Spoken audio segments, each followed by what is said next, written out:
Interest ಹೆಲ್ದಿಯಾಗಿರೋ sweet ಇನ್ನೊಂದಿಲ್ಲ ಅಂದರೆ ನಂಬ್ತೀರಾ? ತುಂಬ ಚೆನ್ನಾಗಾಗೋ ರಾಗಿ ಬೀಟ್ರೂಟ್ ಹಲ್ವಾ ಹೇಗೆ ಮಾಡೋದು ಅಂತ ತೋರಿಸ್ತೀನಿ ಬನ್ನಿ.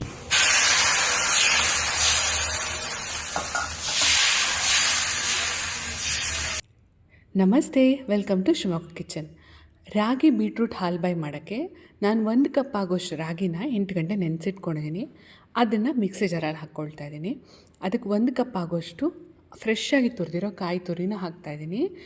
1 ಕಪ್ ಆಗುವಷ್ಟು ಬೀಟ್ರೂಟ್ ತುರಿನ ಹಾಕ್ಕೊಳ್ತಾ ಇದ್ದೀನಿ.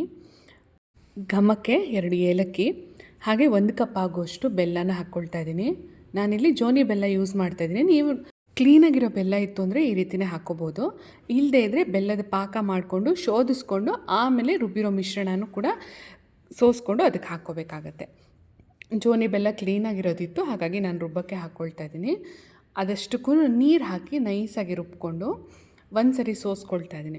ಈಗ ಈ ರೀತಿ ಒಂದು ಸರಿ ಸೋಸಿದ್ದನ್ನು ಮತ್ತೆ ಆ ಚರಟ ಉಳಿಯುತ್ತಲ್ಲ ಅದನ್ನು ಹಾಕಿ ಮತ್ತೆ ನೀರು ಹಾಕಿ ಇದೇ ರೀತಿ 4 ಸರಿ ರಿಪೀಟ್ ಮಾಡಿಕೊಂಡು ಪೂರ್ತಿ ಅದರ ಎಕ್ಸ್ಟ್ರಾಕ್ಟ್ನ ತೆಗಿತೀನಿ. ಅದು ಒಂದೇ ಸರಿಗೆ ರುಬ್ಬಿದಾಗ ರಾಗಿ ಪೂರ್ತಿ ನೈಸಾಗಿ ರುಬ್ಬಿರಲ್ಲ, ಅದರದ್ದು ಪೂರ್ತಿ ರಸ ಬಂದಿರಲ್ಲ. ಹಾಗಾಗಿ ಒಂದು ಸರಿಗೆ ಸ್ವಲ್ಪ ತರಿಯಾಗಿರುತ್ತೆ. ನೆಕ್ಸ್ಟ್ ಟೈಮ್ ಮತ್ತೆ ರುಬ್ಬುವಾಗ ರಾಗಿ ಕೂಡ ನೈಸಾಗಿ ರುಬ್ಬಿ ಅದರ ಹಾಲು ಪೂರ್ತಿ ಬಿಡುತ್ತೆ.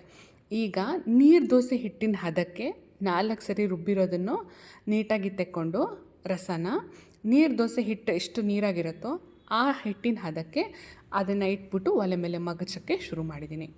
ಅದಕ್ಕೆ 1 ಸ್ಪೂನ್ ಆಗೋಷ್ಟು ತುಪ್ಪನ ಫಸ್ಟಿಗೆ ಹಾಕ್ಕೊಂಡು ಕ್ಲೀನಾಗಿ ಒಂದು ಸರಿ ಕೈ ಆಡಿಸ್ಕೊಳ್ತೀನಿ. ಈ ರೀತಿ ಮಾಡಿದ್ರೆ ಪೀಸ್ ಕೂಡ ಪರ್ಫೆಕ್ಟಾಗಿ ಬರುತ್ತೆ. ಸಾಫ್ಟಾಗಿ ಬಾಯಿಲಿಟ್ಟರೆ ಬೆಣ್ಣೆ ಥರ ಕರಗೋಗುತ್ತೆ ಈ ರೀತಿಯೇ ಮಾಡಿಕೊಂಡ್ರೆ.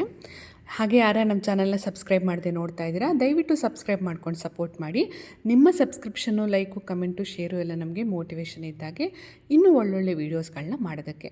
ಹಾಗೆ ಪಕ್ಕದಲ್ಲಿ ಕಾಣೋ ಬೆಲ್ ಐಕಾನ್ನ ಕ್ಲಿಕ್ ಮಾಡಿದ್ರೆ ನಾವು ಹಾಕೋ ವೀಡಿಯೋಗಳ ಮೊದಲು ನೋಟಿಫಿಕೇಷನ್ ನಿಮಗೆ ಸಿಗುತ್ತೆ.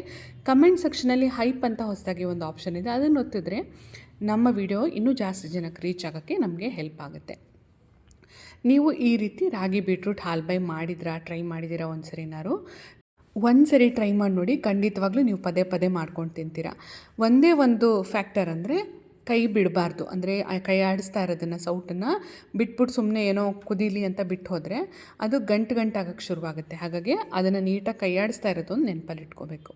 ಹಾಗೂ ಬಿಗಿನರ್ಸಿಗೆ ಕೈ ಆಡೋಕ್ಕೆ ಗೊತ್ತಾಗದೆ ಒಂಚೂರು ಬಿಟ್ಟು ಗಂಟೆನಾರು ಆದರೂ ಕೂಡ ಆಲೂ ಸ್ಮ್ಯಾಶರ್ ಬರುತ್ತಲ್ಲ ಅದರಲ್ಲಿ ನೀಟಾಗಿ ಕೈ ಆಡಿಸ್ಕೊಂಡ್ರೆ ಪರ್ಫೆಕ್ಟಾಗಿ ಬರುತ್ತೆ, ಚೂರು ಗಂಟು ಉಳಿಯೋದಿಲ್ಲ. ಬಿಗಿನರ್ಸಿಗೆ ಹೇಳ್ತಾ ಇದ್ದೀನಿ. ಈ ಸ್ವೀಟನ್ನು ಏನು ಯೋಚನೆ ಮಾಡದೆ ಚಿಕ್ಕ ಮಕ್ಳಿಗೆ ಕೂಡ ಕೊಡ್ಬೋದು, ಹಲ್ಲು ಬರೆದಿರೋ ಮಕ್ಳಿಗೆ ಕೂಡ ಕೊಡ್ಬೋದು. ಗಂಟಲಲ್ಲೂ ಸಿಕ್ಕಾಕೊಳ್ಳಲ್ಲ, ಬಾಯಲ್ಲಿಟ್ಟರೆ ಕರ್ಗೆ ಹೋಗುತ್ತೆ. ತುಂಬ ಒಳ್ಳೆಯದು ಕೂಡ, ಬೀಟ್ರೂಟು ಒಳ್ಳೆಯದು, ರಾಗಿ ಕೂಡ ಒಳ್ಳೆಯದು.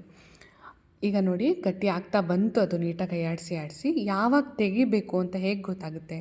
ಈ ರೀತಿ ಬಟ್ಲಲ್ಲಿ ಒಂಚೂರು ನೀರು ಹಾಕ್ಕೊಂಡು ಈ ಒಂದು ಹನಿನ ಇದರೊಳಗೆ ಹಾಕ್ಕೊಂಡ್ರೆ ಹೀಗೆ ಕೈಯಲ್ಲಿ ತೆಗೆದು ನೋಡಿದ್ರೆ ನೋಡಿ ಈ ರೀತಿ ಉಂಡೆ ಆಗಿ ಬರಬೇಕದು. ಹೀಗೆ ಉಂಡೆ ರೀತಿ ಬಂತು ಅಂತಂದರೆ ಪರ್ಫೆಕ್ಟಾಗಿ ಆಗಿದೆ ಅಂತ. ಅದ್ರ ಮೇಲೆ ಇನ್ನೊಂದು ಸರಿ 1 ಸ್ಪೂನ್ ತುಪ್ಪ ಹಾಕ್ಕೊಂಡು ನೀಟಾಗಿ ಇನ್ನೊಂದು ಸರಿ ಮಿಕ್ಸ್ ಮಾಡಿಕೊಂಡೆ, 1-2 ನಿಮಿಷ ಕೈ ಆಡಿಸ್ಕೊಂಡು ಈಗ ಒಂದು ಬಾಳೆ ಎಲೆ ಮೇಲೆ ಅಥವಾ ತುಪ್ಪ ಹಚ್ಚಿರೋ ಪ್ಲೇಟ್ ಮೇಲೆ ಯಾವುದ್ರ ಮೇಲೆ ಹಾಕಿದ್ರೂ ನಡೆಯುತ್ತೆ. ಈ ರೀತಿ ಇದನ್ನು ಬಗ್ಗಿಸ್ಕೊಂಡು 1 ಗಂಟೆ ಆಗೋಷ್ಟು ಅದನ್ನು ರೆಸ್ಟ್ ಮಾಡೋಕ್ಕೆ ಬಿಟ್ಟರೆ ನೀಟಾಗಿ ಗಟ್ಟಿಯಾಗಿ ಅದು ಪೀಸ್ ಕಟ್ ಮಾಡಿದ್ರೆ ಒಂದು ಪೀಸ್ ಥರ ಬರುತ್ತೆ.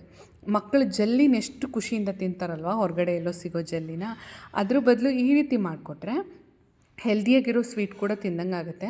ಜೊತೆಗೆ ತಿನ್ನೋಕ್ಕೆ ಟೆಕ್ಸ್ಚರ್ ಜೆಲ್ಲಿ ಥರ ಇರುತ್ತೆ. ನೋಡೋದಕ್ಕೂ ಕೂಡ ಬೀಟ್ರೂಟ್ ಹಾಕಿರೋದ್ರಿಂದ ಕಲರ್ಫುಲ್ಲಾಗಿರುತ್ತೆ. ನೀವೇನೋ ಎಕ್ಸ್ಟ್ರಾ ಫುಡ್ ಕಲರ್ ಆ್ಯಡ್ ಮಾಡಿದ್ದೀರಿ ಅಂತ ಅನಿಸುತ್ತೆ, ಆದರೆ ಅಷ್ಟು ಒಳ್ಳೆಯ ಸ್ವೀಟನ್ನು ರೆಡಿ ಮಾಡಿ ಮಕ್ಕಳಿಗೆ ಕೊಡ್ಬೋದು. ನೋಡಿ ಈಗ 1 ಗಂಟೆ ಬಿಟ್ಟು ತೆಗೆದಿದ್ದೀನಿ ಯಾವ ರೀತಿ ಬಂದಿದೆ ಅಂತ. ಬಾಯಿಲಿಟ್ಟರೆ ಹಂಗೆ ಗುಳುಮ್ ಅಂತ ಒಳಗೆ ಹೋಗ್ಬಿಡುತ್ತೆ. ಹಲ್ಲು ಬರೆದಿರೋ ಮಕ್ಕಳು ಬಿಡಿ, ಹಲ್ಲು ಬಿದ್ದೋಗಿರೋ ಅಜ್ಜಿ ಕೂಡ ಖುಷಿಯಿಂದ ತಿನ್ನೋವಂಥ ಸ್ವೀಟ್ ಇದು. ಈ ರೀತಿ ತಣ್ಣಗಾದ್ರ ಮೇಲೆ ಕಟ್ ಮಾಡಿದ್ರೆ ನೋಡಿ ಹೇಗೆ ಬರ್ತಾಯಿದೆ ಅಂತ.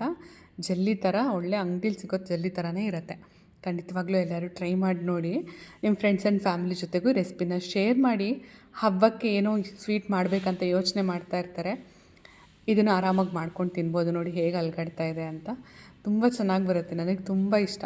ನಿಮ್ಮ ಫೇವ್ರೆಟ್ ಸ್ವೀಟ್ ಏನು ಅಂತ ಕಮೆಂಟಲ್ಲಿ ತಿಳಿಸಿ. ಟ್ರೈ ಮಾಡಿ ನೋಡಿ. ನಿಮ್ಮ ಫ್ರೆಂಡ್ಸ್ ಆ್ಯಂಡ್ ಫ್ಯಾಮಿಲಿ ಜೊತೆಗೂ ರೆಸಿಪಿನ ಶೇರ್ ಮಾಡಿ. ಹಾಗೆ ನಮ್ಮ ಚಾನಲ್ನ ಸಬ್ಸ್ಕ್ರೈಬ್ ಮಾಡೋದನ್ನು ಮರಿಬೇಡಿ. Thank you.